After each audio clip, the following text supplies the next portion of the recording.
doctors to the ER. Do these guys have any idea what they are talking about? Get squared away. Spiritual. Get squared away. Emotional. Get squared away. Mental. Get squared away. Physical. The podcast that'll help you get squared away. All right, back with another episode of Squared Away. Lone Ranger into today. Martin's stuck in a meeting. Ha ha for him. And I'm here with Evan from Viking Coffee. What's up, my dude? Not a lot, man. Thank you guys for having me on. This is always cool to get to meet new people and go on their shows and and it's awesome to get connections from people. Oh, you should listen. You should talk to this guy. You should talk to this guy, and that really opens up our network. Mm-hmm. And you know what they say: your net worth is your network. What? You want to just give us the introduction to who Evan is, what Evan's background is? Yeah. So I guess originally I didn't get into coffee. I thought I wanted to be in strength conditioning. And before I started doing coffee full time, I was a strength conditioning coach at BGSU, which that's the university I attended. I did that for about 4 years. And somewhere in there, I think maybe my second year in it, I started dabbling in coffee. And that's kind of where, the whole, I guess, coffee head in me came from. And I had started Viking Coffee around that time. And it was just a hobby.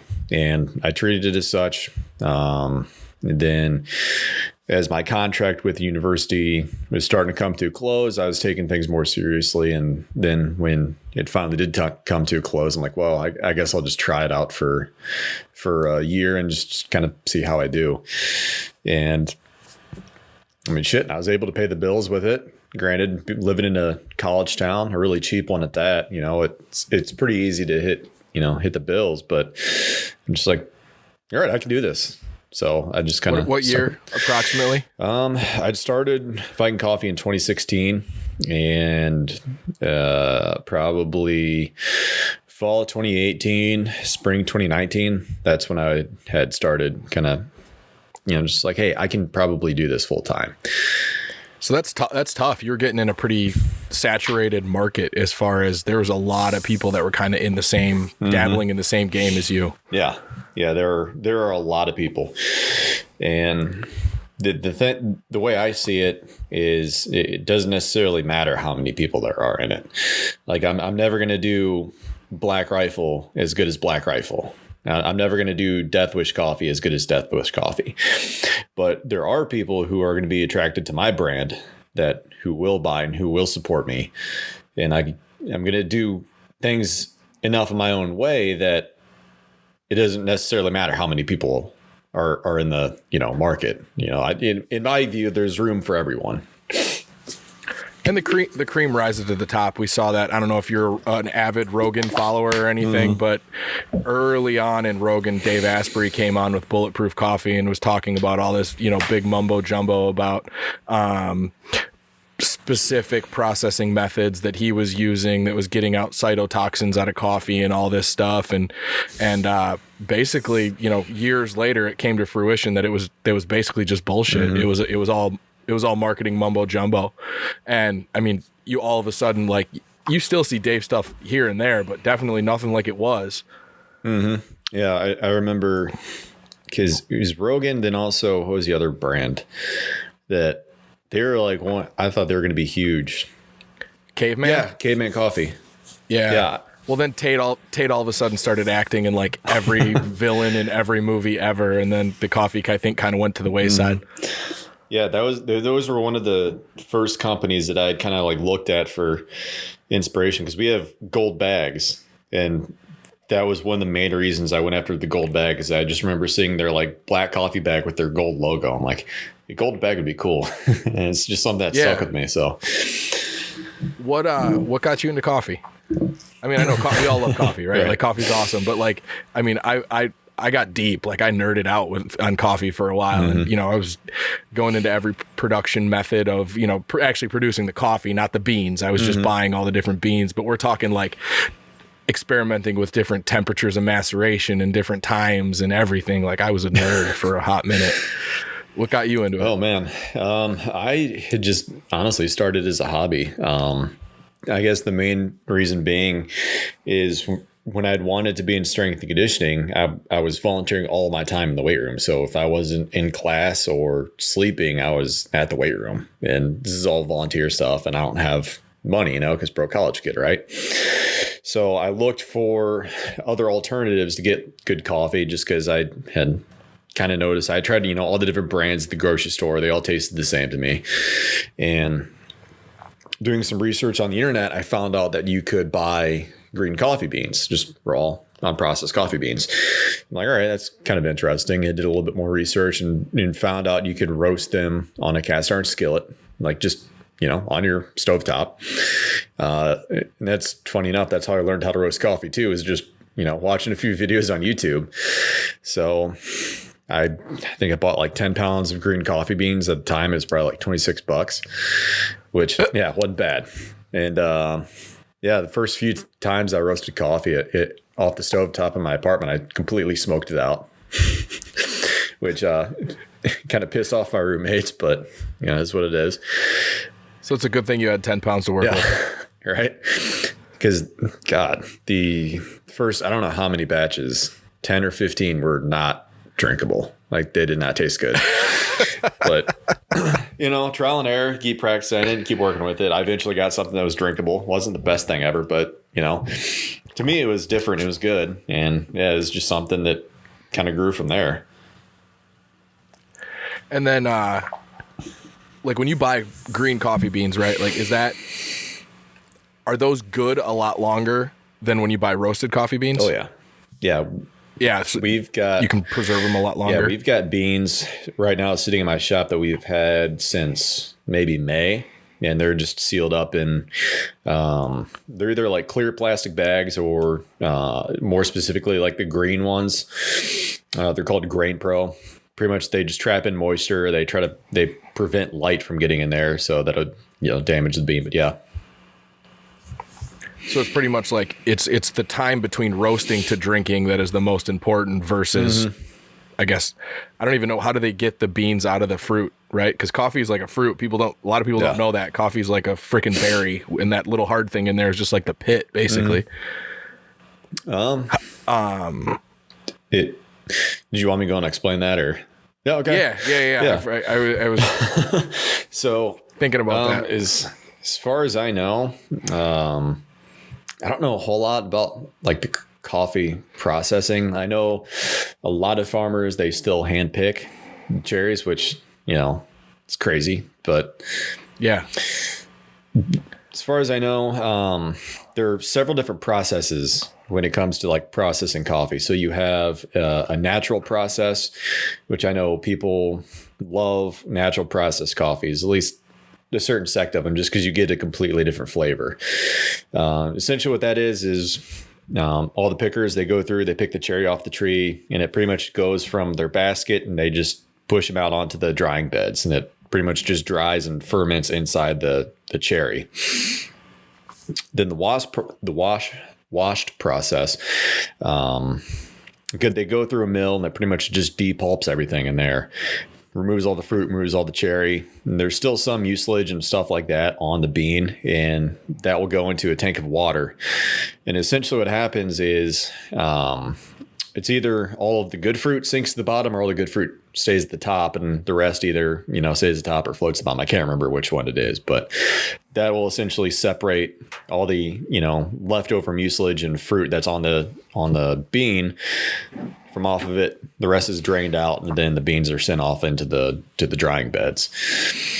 And then there's another one called honey processed, and essentially what that is it's just kind of depulped a little bit. There's still some fruit, some mucilage on there, and they just put it onto the drying beds, and that ferments it a different way. So that's kind of what I know about cherry processing. But so the beans actually have to get fermented before they get roasted. Some of them, and that's mostly just the bean reacting with, the environment and the actual fruit that's surrounding it. So a wash process doesn't really ferment. They mostly just get rid of all the stuff that they don't need, and it just goes out onto drying bed just to get it down to like a certain moisture. So when I explain that to people, I usually try to compare it to like corn or soybeans, just because, farmers usually they want it to be between a certain moisture when they store it. It's the same thing with coffee. Oh, that makes perfect sense. Where do you think the best coffee beans come from? Ooh, man. I don't know. There's currently my personal favorite is Ethiopian, but there's been a coffee bean that I've been trying to get my hands on for a while, and I guess just to give a little understanding. So we have a coffee club at Viking Coffee, and every month there's a new origin that we get. And I'm always looking for, like this entire year since May, I think I've been trying to get my hands on a Bali coffee bean. I've had it one other time at a coffee shop in Columbus, Ohio, and it literally tasted like strawberries like that. I'm like, no shit. I'm like, I want to get this coffee. I want to find this coffee from Bali. And every time I go in there to look, it's always sold out and I can never get my hands on it. So that's one I really want to try. But I guess most people don't. They just know the regular coffee. They know the Starbucks black coffee. They don't know the differences between. I mean, there's so many drastic differences between where the beans come from. I mean, like we were talking before, like an Ethiopian coffee. If you've never had an Ethiopian coffee, it's like a lemon floral bomb. It's the weirdest. It's the weirdest thing when you're used to like gas station dark coffee. It's just it's the weirdest thing. I'm a sucker for a Jamaican Blue Mountain. Yeah, that's one I have not had yet. Tell me more about the coffee club. Yeah, so we've got, we call them our core 6. So we've got 6 coffees that we have on hand year round, or at least we try to have them anyway. Some supply chain issues this year, but that's something completely different. Yeah. But we've got 3 options now. So essentially they're priced out at 1.5 pounds, 2.5 pounds, and 3.5 pounds of coffee. So what the 3.5 pounds of coffee looks like is the customer can pick 2 pounds from our core 6, or they can. A lot of people honestly just get random bags. So they'll pick maybe one that they really like, and then random bag for the other one, and we just kind of rotate into the 5 other different coffees, and then every month we have a new origin. So the coffee that we don't have on hand year round. And yeah, I'm always looking at just different coffees that sound interesting to me as far as like tasting notes. I realized this past month, I don't necessarily read the names as well as I should, because I accidentally got a decaf one, but the tasting notes on it I'm like, yeah, it's good, but I just didn't notice that decaf part, but it is what it is. But yeah, we're always trying to get interesting coffees in there that we don't necessarily have, just make it a little more exclusive. You get to try something new. Plus you get something that you for sure like. So it's always interesting to see what customers have to say when we sit out a new coffee each month. Some of them they really like, others they weren't too excited about. It was just okay. But it also kind of helps us research a little bit too. Like if we want to do a limited run, we can kind of pick from like, hey, they really like these ones over here, but maybe we'll stay away from this one. So that's awesome. I mean, that's basically like the butcher box type idea. I mean, people don't have to think about it. They don't have to like log in and like, oh, what should I get today? It's just like, oh shit, my new coffee showed up. Like that's exciting. I know for coffee nerds, that's super fucking exciting. Oh yeah. And is there different ways of roasting depending on the different beans, or is roasting pretty much the same? Gosh, I honestly don't know. For me, I roast pretty consistent. Okay. I mean, there are different roasting classes out there. I know the company that I bought my roaster from, they have 2 places, either one out in Carson City, Nevada, or one place, I think it's or maybe just outside of Charleston, South Carolina, where you can go there and learn how to roast coffee, and they'll teach you all the basic stuff and stuff like that. I know there's a couple other companies around that offer school to literally anyone. You don't have to be a customer of theirs. Or even you can be like, what is it? Like an apprentice almost. Like you can go learn from other people. I've heard of that. Everyone has their own like kind of technique, I guess, to roasting coffee. one thing that I see a lot is there's a program on the computer. It'll pretty much track all the data, what's happening inside the roast. Some people roast strictly from that, which it works. I mean, that's why so many people use it.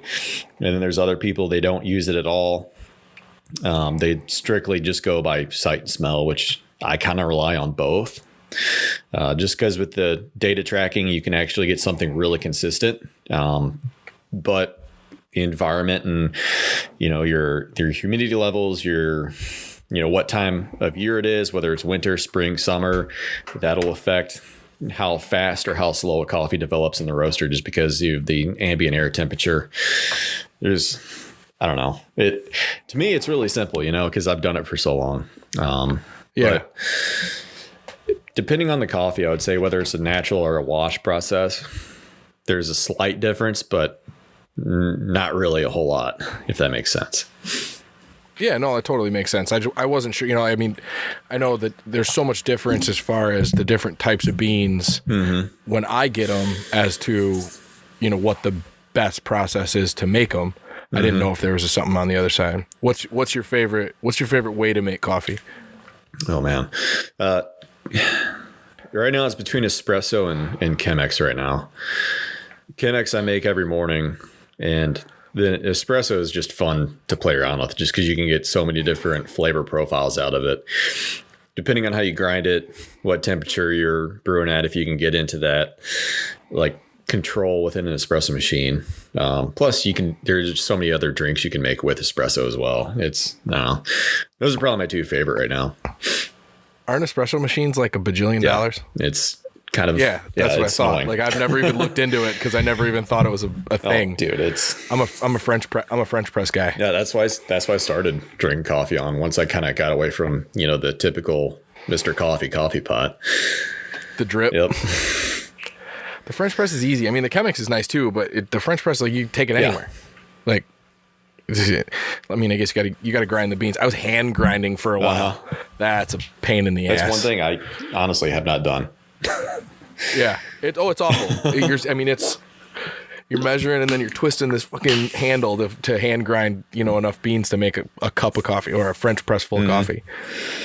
Yeah. But have you ever had Kopi Luwak? No, I have not. Hey, holy crap. Martin's here. Sorry, first world problems. Bluetooth ain't. First world problems, supply chain problems. We actually got into that for a second. Are you serious?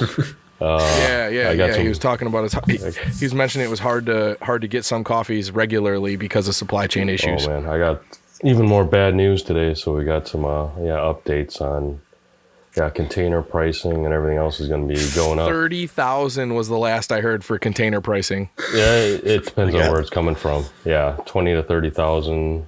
Vietnam, China's slow right now, so it's cheap, but they're looking at about another 100% increase by spring. So, fuel will be up 14%. It's everything's going up rapidly. So, yeah. Well, that's exciting. You know what's not going up rapidly? Wages. I don't know where that's coming from, but hey, good to meet you, Evan. Yeah, nice to meet you too. Yeah, I was telling Paul I saw the rant yesterday on your story. I thought that was awesome. I think people got to focus on on what's really going on with health. Yeah.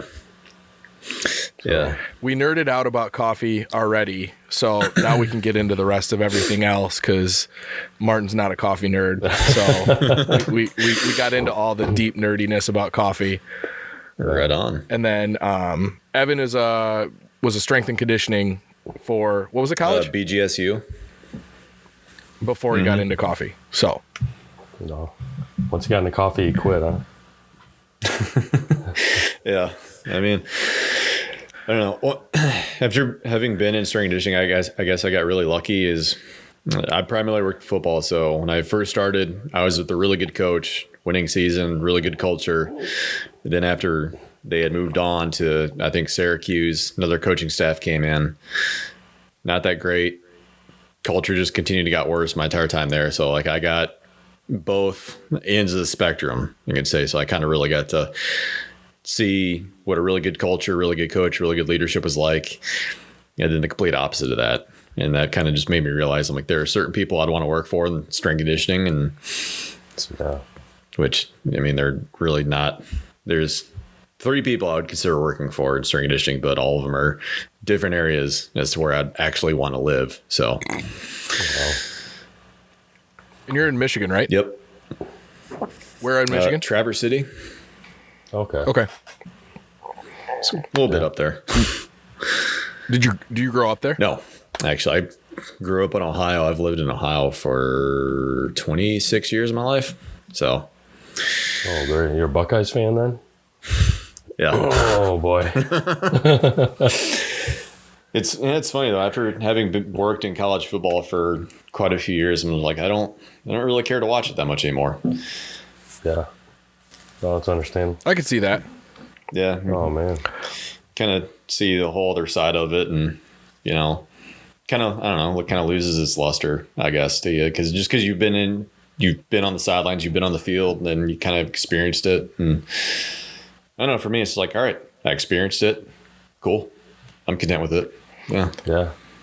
How's the political climate up there? Because I haven't heard much from your crazy ass governor recently. So Yeah, no, she's been quiet. Neither have we. Really? Yeah. I'm not really sure what to think of that. I mean, I can understand why she's probably doing that, just because, maybe she likely wants to be reelected, doesn't want to start doing all this crazy shit or saying all this crazy stuff, like other states are doing. But yeah, I don't know. She doesn't want to get kidnapped. God. Yeah, that was Like, those guys were from Wisconsin, I think, actually. Oh really? Yeah, the guys that were going to kidnap her. Yeah, I'm pretty sure they were from Wisconsin. I thought one of them was you. I mean, maybe one of my alter aliases, but Oh man. so strength and conditioning. What do you think is the best strength and conditioning routines? I mean, you worked with athletes. honestly, it just kind of depends on what the strength coach believes in.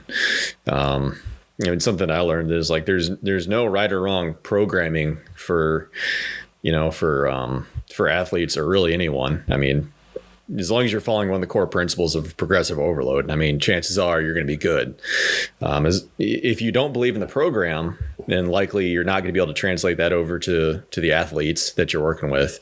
And likely it might not work as well. However, if you really believe in the program and believe in what you're doing, you're going to see results. So I don't necessarily have like a favorite program per se, but I mean, as far as the staff that I worked with and the coaches that I worked with, I mean, my routine is it's funny enough, it's still in line with kind of how they programmed. But yeah, I mean, as long as you're following progressive overload, you, in theory, should be good. That's kind of the keep it simple, stupid, right? Yeah. Like, I mean, they make it so complicated so that they can sell online fitness programming to kids on Instagram. But realistically, progressive overload and actually doing the work. Yeah, that was one of the things that we always joked about with some of the there's like a couple of hockey kids and a couple of soccer kids. We always joked about they like doing the Instagram workouts, but would always complain that they never saw field time or ice time when season came around because, spend more time doing the Instagram stuff than the actual work. Right? I could see that. So what was your childhood like? I mean, you dropped off. You like jumped in. You jumped in deep. Like so many people want to do what you're doing right now. They have a dream. They want to just take the dive, but they're scared. Where do you think you got the balls to just go for it? Honestly, I think just being really stubborn. And I'm naturally stubborn. My mom always jokes with me that I'm stubborn like my dad. But I don't know. I mean, my childhood was, I guess, pretty normal for, just the normal American child, kind of grew up in rural Ohio. Nothing, had both parents, both really good parents, nothing too dramatic or exciting, I'd say, happened in my childhood. I think it was just something, that as I got older, I kind of noticed that my parents were maybe a little overprotective of me, which I understand it's not a bad thing. It's, your parents, kids, you care about them. But I think it's that for me, that kind of overprotectiveness, me kind of realizing that made me want to like just step outside the, normal box that, my parents had wanted for me. They told me, go to school, get a degree. That's how you're going to get a good paying job and all that. Because I remember when I had actually funny enough, when I had gotten into strength and conditioning, I'm like, this is what I'm going to do.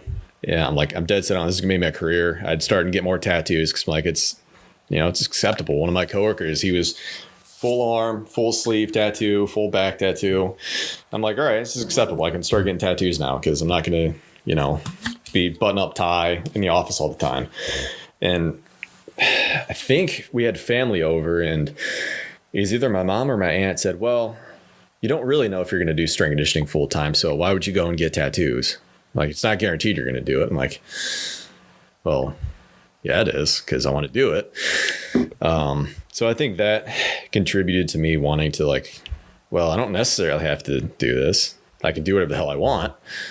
So why the hell not? Like, just, I didn't necessarily dive in, I don't think, like head first. I kind of tried it out a little bit, got a feel for it. And then once I started to realize like, and build a little momentum in it and saying, hey, I can pay my bills. I can do this. And like, okay, let's just fucking jump in, go for it. So, but I feel like being told no, or just feel like I have to follow this track in order to be successful. I think that kind of pushed me to step outside the box a little bit and go for it. Little contrarian in there. Yeah.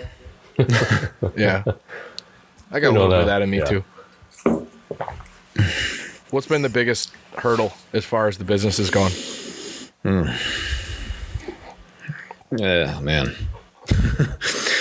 I think just believing in myself, honestly.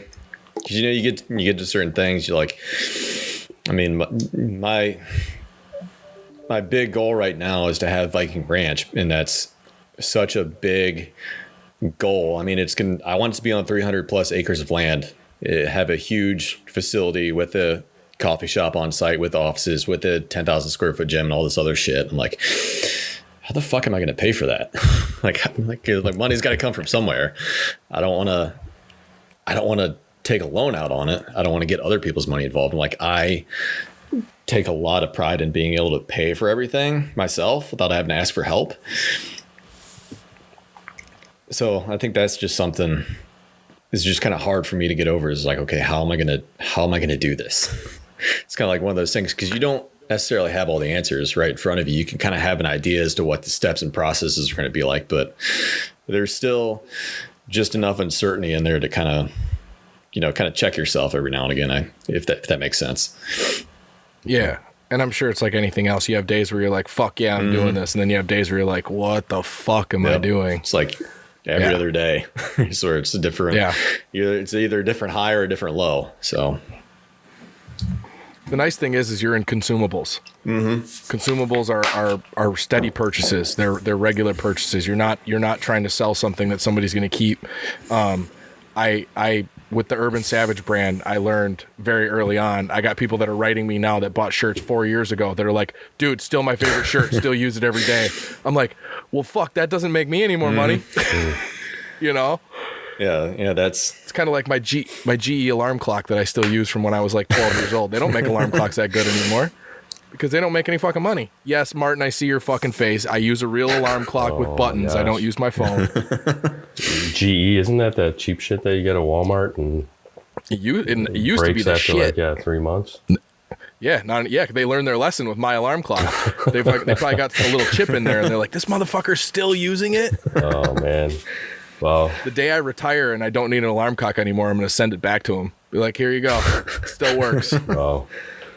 So Evan, is that your full-time gig now? Or did it start as a side hustle? Oh yeah, he missed that part. Yeah, sorry. Yeah, no, you're good. Game. Yeah, it's full time to a degree. I'm also working a part-time job in a local coffee shop here, and a big reason that is too. I'm like, well, I can speed up the growth process if I get a part-time job, dump more money into it. But also, I'm like, this was kind of ignorant of me to think, but I thought, oh, when I open a coffee shop, I'll just hire someone to manage it for me. And, a few more years of experience, you kind of realize that's kind of stupid. Because if I don't know what's going on at the coffee shop or how one runs, I'm like, how am I going to expect to hire someone else and run it the way I'd want it to, or up to the standard I'd want it to? So, something, get a job, you can go learn, get paid to learn. So I'm like, hell yeah, why not? Yeah. Plus it's fun. So yeah, they let you put your product in no, at the shop? no, they actually roast their own beans. So Oh, wow. it's kind of one of those things, but I mean, nice people, they're local business, all about it. So Yeah. Always can be Good way to learning, learn, right? yeah. There's always things to learn. oh yeah, like this is my 4th week there. Like there's already like so much, like I have notebook. I've literally just written ideas down as far as like, hey, this is how we're going to train everyone who works in the bar. This is how we're going to train people to different sections of the bar, how they're going to run that, how we're going to do where we're going to do the register, how we're going to have everything flow. Like so many ideas just from being in there working, not necessarily even just, learning from the people who run the business. Yeah. Oh, you missed the strength training? Yeah. Yeah, there are definitely times I miss it. I still follow quite a few of the strength coaches whenever they post on their Instagram stories of them training their teams, they kind of, I'm like, oh man, that was always fun. You get to crank the music, you get to have fun. You get to, it's always fun too when the athletes they're stoked on it too, because the energy just builds because you're excited for them. They're excited to be there. Then when you add the music into the mix, especially on max days, those are everyone's favorite. It's just it's a lot of fun. So no, I definitely do miss it. Want to get back into it at some point, but And you're around a bunch of just badass dudes, right? Mm-hmm. Like, I mean, it elevates everything because you're around a bunch of fucking savages. oh yeah, it was some of the best training I ever had was just with the staff. It's just so much fun because everyone there knows kind of what each other's like physical capabilities are. So they're going to push you. And it's always awesome when you get pushed and you realize, holy fuck, I'm a lot stronger than I thought I was. That's right. Those are the good days. That's one of my favorite parts from the Goggins book is the day before he ran his first ultra marathon, he went to work out with his prior team leader, and he goes, hey, you want to put in a heavy leg day? He's supposed to run an ultra marathon the next day. He goes, I got to run an ultra marathon tomorrow. He goes, do you think the Vikings took it easy the day before they went and took over a town? No, they got so drunk that they were hungover and pissed off and sore, so that they were just angry when they took over the town. So he did this crazy fucking leg day and then went and ran 100 miles the next day. Gosh. Dumbest thing he ever did. He's a sick fucking dude. What type of media are you? I mean, I know you're on IG, but what type of media do you prefer to consume? Are you a book guy, a podcast guy, a audiobook guy, movies, documentaries? Books, podcasts, those are like my two most consistent ones that I'm on. Then I guess, IG too, because, sometimes I'll just mindlessly fucking scroll, which I need to do less of, but, hey. Doom scrolling. We all get caught in it at some point. It happens. Give me a few books that you really enjoy. Yeah. I actually had to set them here by me because I knew I'd probably forget what they were. But these are all books I've read this year. No Surrender by Paul Wagner. A book I've seen a lot of people I follow on IG. I'm like, I just really, the cover art of it is what gets me. Like, it's just badass. I'm like, I need that book. So I got it. It was really cool. Someone who kind of reminds me of, I don't know, Rob Bailey in a way. If you guys know who Rob Bailey is, Flag Nor Fail. Something just, someone who's different, kind of out there, doing things differently. And I just really liked kind of how he worded the aspects of building a brand. The Alchemist was another one. I actually just finished that one the other day. I just really like the story behind it. Pretty much. Dude, you can read that thing 3 times and get something different out of it every time. Like I literally could not put it down. Like this is probably one of the books that I would read 10 pages and then I would like literally last week. And I think I'm like, all right, I'm going to read 10 pages. I got to do this, this, and this. And I ended up reading 40 pages. Yep. What's the other one? Ooh, this one. So I actually just read this one too. Think Big and Kick Ass by Donald Trump. That I was surprised on that one because I wasn't exactly sure like what it was going to be like, but I learned a lot. Like there's a lot of like genuine like actual good lessons in there that you can learn for business. Which I listened to his what was it? The Art of the Deal.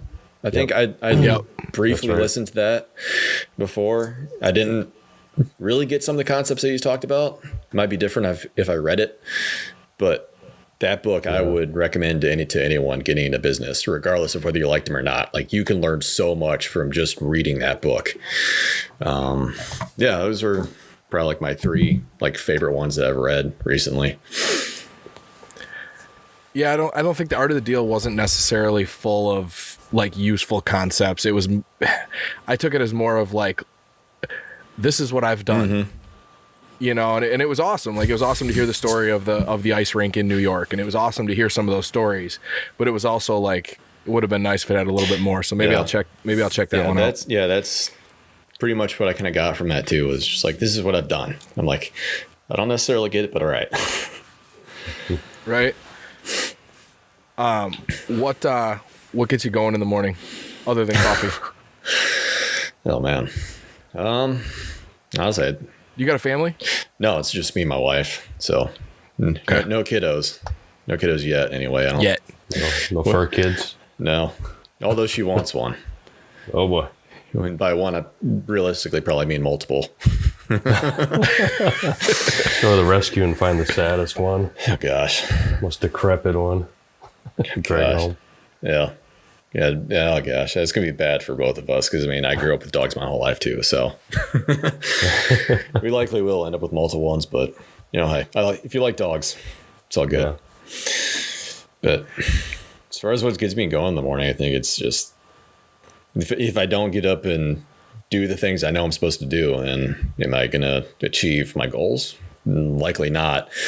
And probably one of my biggest fears is getting to the point where like I'm sitting on my deathbed or dying or whatever and thinking like, man, really wish I could have gone back and done this and this and this. And I wish I would have stuck with this and this and this and this. And then kind of like realizing like I'm not going to be able to do that. So it's not necessarily a thought that like creeps into my mind all the time, but occasionally I think about it and I'm like, how shitty would it be if I was at that point and realized I couldn't do that stuff? So that's something I'll use every now and again that'll enter my mind. But I think the biggest driving factor for me is like, if I want to do this goal, I need to get up and I need to go and do this and this and this. So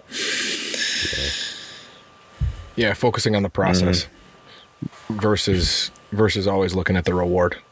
That's a big deal. What do you do for fun? What's your relaxation? Other than roasting coffee and just getting jacked on caffeine. Right. Gym, I think. I mean, I like going to the gym. I like working out. It's something that's always me time. Put my headphones in, just kind of not talk to anyone. Just kind of literally just not think about anything, really. I mean, there's really not much going through my head when I'm in the gym. So that's always nice. Occasionally I'll play video games. Playing a little bit more recently than not, but maybe once on a weekend. But other than that, it's mostly either I'm just in the gym, just kind of just sitting at home, honestly, doing nothing. It's pretty much about it. Oh, you a morning workout guy or your evening workout? Morning workout. Right away. Yeah. Get it done. Yep. I have my routine. It's usually I wake up, make coffee, read 10 pages, go to the gym. And then whenever I don't do that in that order, my day just feels off for some reason. Like this morning I slept in a little bit, and just the fact I slept in, it like threw my day off a little bit. Cause I'm like, this feels weird that I'm here at 10 a.m. instead of 5. But hey, Right. Such creatures of habit. Like when we're in our habitual like grind, it's like people are like, oh, I can't believe you go that early in the morning. I'm like, no, you don't get it. Like if I don't go that early in the morning, I'm a piece of shit the rest of the day. Like I'm angry or I'm sad or I'm mad or like I'm not getting anything else done. It's weird. I'm very much like that. If I don't go stick with my routine, I'll get to like the end of the day and it'll be something little too that I remembered, fuck, I didn't do that. And it's going to piss me off because I'm going to be like, it's because I didn't get up at this time. It's because I didn't go to the gym at this time and I wasn't home by this time. It's just like, yeah, I know what you mean. How many times you get the caffeine shakes in a day? I've gotten them more often lately than I have in the past. Because you're working at a coffee shop. Yeah. Like, oh, I'll have one of these. Right. No, I honestly, I don't think it's just, I used to drink coffee a lot. Like I would have multiple cups a day. And then it's kind of tapered off in the past few years where I'd just kind of, make one big cup of coffee and that'd be it. But then, yeah, you're right. Every now and again, I'll have, maybe an extra shot or two of espresso in the morning along with the coffee and then another cold brew later. So it's just like, just sit at my desk like, oh, fuck. That cold brew gets you. People don't get it. Like that's some fucking, if you do it right, there's some caffeine in that shit. What do you think are the best beans? This is a personal question. What do you think are the best beans for cold brew? Because I haven't found a good bean that I really like for doing like a 24-hour cold brew myself. I really like Costa Rican for cold brew. There's not, at least the Costa Rican we have, it's very mild. There's nothing that's too off-putting about it, which I guess makes it really forgiving just because cold brew is, I don't know, it's a very minimal effort process. So I mean, as long as you grind them and put them in there in the water and you at least filter it to a degree where you get the grounds out, it's going to be really good regardless. Which I mean, I kind of like about that, but I think the only other one that I've had as cold brew that I really liked was a Rwandan coffee. That was really good. It wasn't bitter, wasn't acidic, which is the complete opposite of what it kind of was when you brewed it hot. So I tried an Ethiopian cold brew. Not good. No, it's weird. It's just weird. I mean, I guess I don't like it hot either. So, is what it is. Some people like it, some people don't.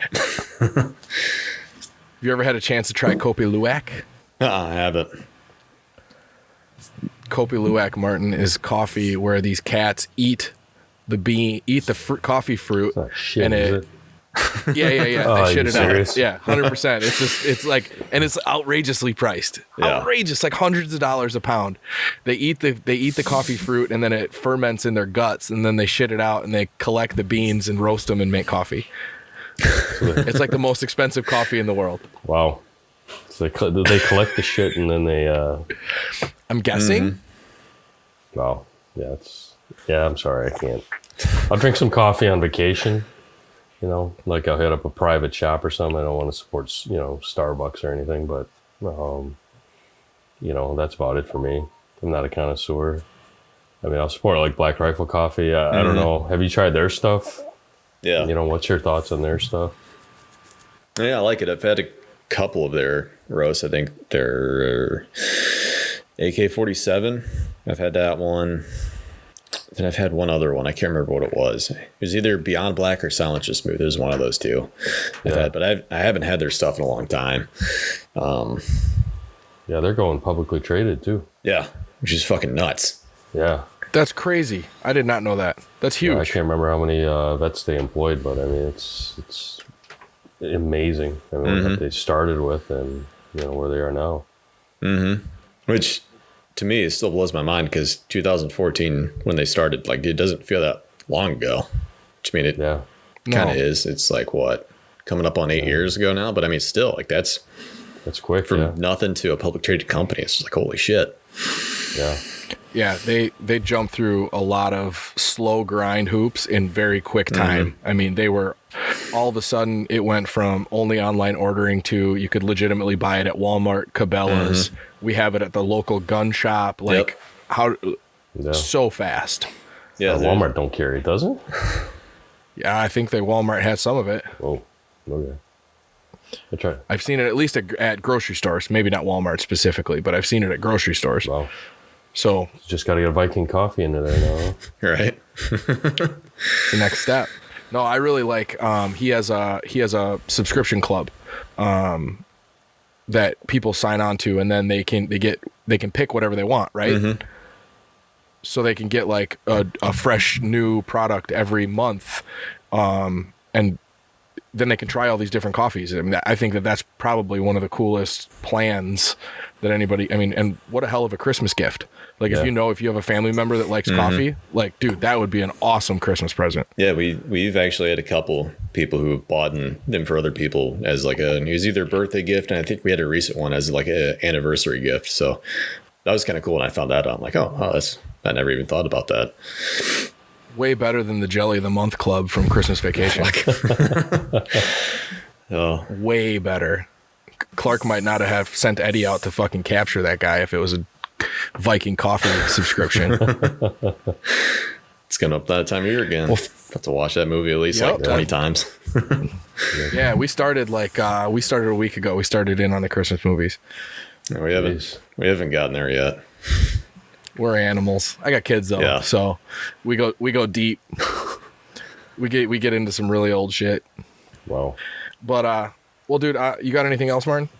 No, I'm pretty good right now. I'm gonna have to go check out some Viking coffee. But I've checked out your Instagram. Like I said, you got some pretty good rants in there, and keep on rolling. Well, thank you, man. I appreciate it. All right, Evan, we're gonna put this out, and I'm gonna link to the site so that people can get on there, see if we can sell some more subscriptions and get some more Viking Coffee customers. Cool.